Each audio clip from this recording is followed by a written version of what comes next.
Hello everybody, it is Chris and welcome back to another video. In today's video, I'm going to talk about and go over briefly the difference between a red dot on a pistol and a laser on a pistol. And I think a lot of new shooters get this kind of confused because they don't really understand the difference or the purpose. So I will go over the actual difference between them, and then I will kind of talk about the purpose and whether you should or should not use either one of these. Well, first things first, I'm going to talk about red dots on a pistol. This is safe and clear. There's no magazine in here.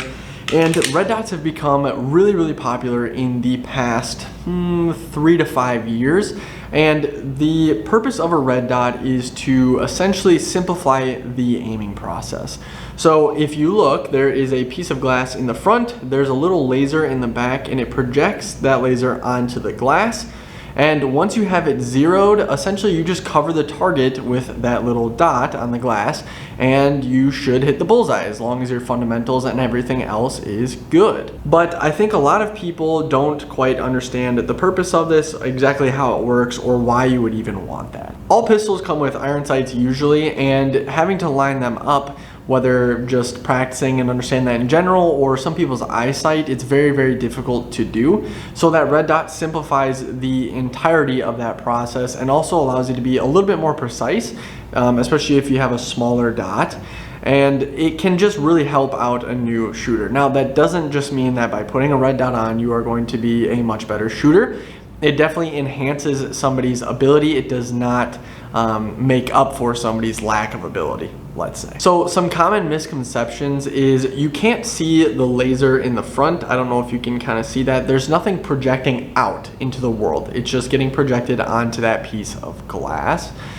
So I think that there's a lot of people that don't really understand the difference between a red dot and an actual laser. So there is a laser in a sense that it is being projected onto this glass, but there's nothing going out into the world. Now, I don't have a laser that actually attaches onto a pistol, and I'll explain why I don't have that and why for the vast majority of people I don't really recommend that. There definitely is a use case for it, but I actually have a bore sight that I will explain it to you. So when a lot of people talk about having a laser on their pistol, they're talking about having some sort of visible laser mounted to the bottom of their handgun. A lot of them come with flashlights or something else. They would mount on the bottom, and there would be an actual visual laser that gets shot out at whatever you are shooting at. Now, the reason that I do not recommend these is kind of twofold.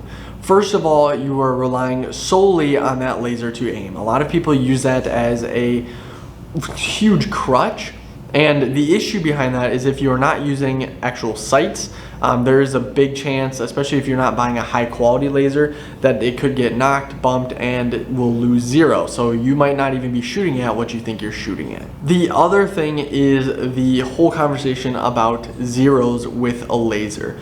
So keep in mind, this Viz laser will go on forever in a perfectly straight line. A bullet does not. It will drop over time, and depending on where you zero that laser, you could come into a little bit of an issue of understanding where your bullet is actually going to hit.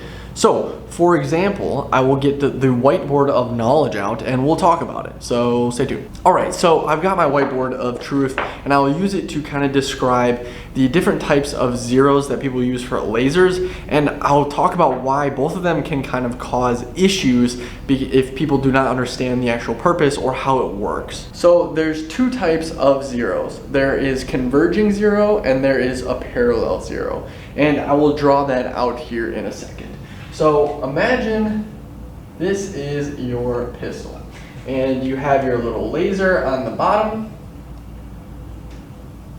and this laser is going to go on forever in a straight line. So keep that in mind. With a parallel zero, sorry, I don't have the best handwriting. With a parallel zero, you are going to pick a point at a target and you are going to have your bullet impact, and you are going to have your laser just below that impact at about the same height as the end of your barrel and the end of your laser.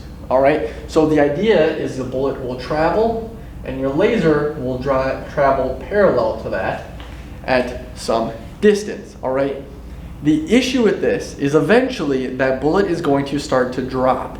So once you go down far enough, your laser will go on continuously forever, but your bullet will start to drop and dip down, all right? And it's your job and your responsibility to know and learn that. With a converging zero, once again, I apologize for the bad handwriting. With a converging zero, you're gonna have your target, your bullet is going to go out, and your laser is going to be zeroed for a specific distance to where that bullet is impacting. And once again, basically the same thing is happening with the parallel, but just sort of opposite. So once you get past that point, a foot, once you get past a foot farther than that, your zero is not going to be correct. So what I mean by that is this laser will go on forever and ever and ever and keep going up in that direction. But your bullet will eventually start to drop down. All right? So there's give and take for each of these, but it's important to know the difference. And I would suggest if you are going to do a laser, to do a parallel zero.